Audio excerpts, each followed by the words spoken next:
Jungle. Audio Jungle.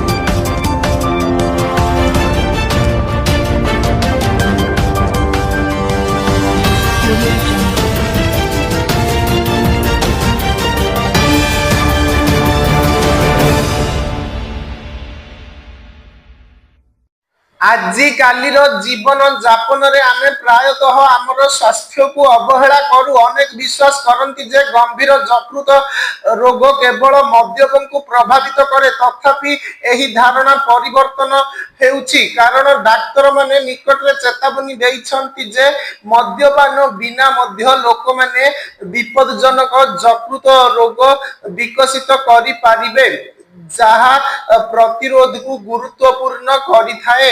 आसंतु एहार कारण एवं सेगुडी को किपरि रोका जाई पारिबो ताहा जानिबा।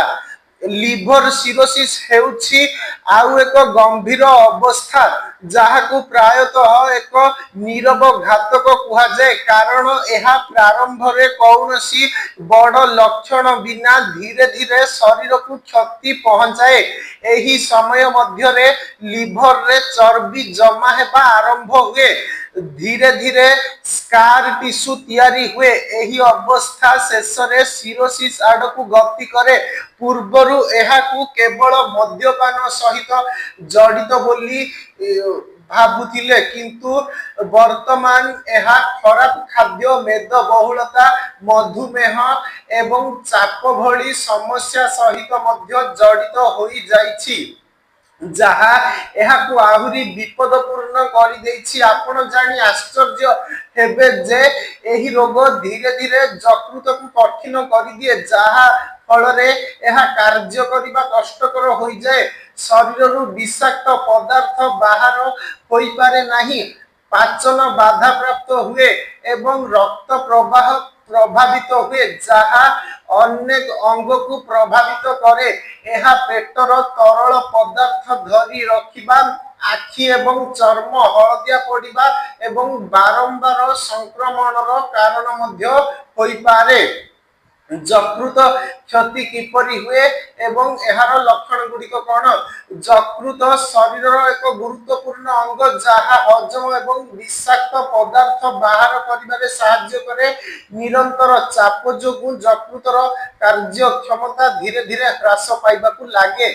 आरंभ रे देखा जाउथिबा साधारण लक्षण गुड़िक निरंतर थकापन एवं दुर्बलता, भोक न लागिबा, पेटरे सामान्य अस्वस्थी, कौनसी कारण बिना ओजन ह्रास पाइबा, गंभीर अवस्था रे देखिबा पई लक्षण गुड़िक पेट फुली जिबा, आखि एवं चर्म हलदिया पड़िबा, बारंबार संक्रमण हेबा, बहुत दुर्बल अनुभव हेबा। एही लक्षण गुड़िकू अणदेखा करिबा भविष्यत रे विपदजनक होई पारे।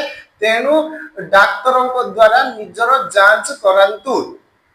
एही रोग को किपरि रोका जिवो? डाक्तरଙ୍କ मतरे एही रोग को रोकिबा पई प्रारंभिक चिन्हट हेउछि सर्वोत्तम उपाय नियमित स्वास्थ्य परीक्षा, यकृत कार्य परीक्षा एवं अल्ट्रासाउंड अत्यंत जरूरी। एहा सहित सुस्थ खाद्य बजाई रखिबा, फास्ट फूड परिहार करिबा, ओजन नियंत्रण रखिबा एवं नियमित व्यायाम करिबा अत्यंत गुरुत्वपूर्ण। एहा व्यतीत डाक्तरଙ୍କ परामर्श बिना औषध खाइबा परिहार करंतु एवं कौनसी अस्वाभाविक परिवर्तन को हालुका भावने नियंतु नाही। सठिक समय रे निया जाइथिबा एक छोट पदक्षेप आपनक यकृत को दीर्घ समय पई सुस्थ रखि पारिबो।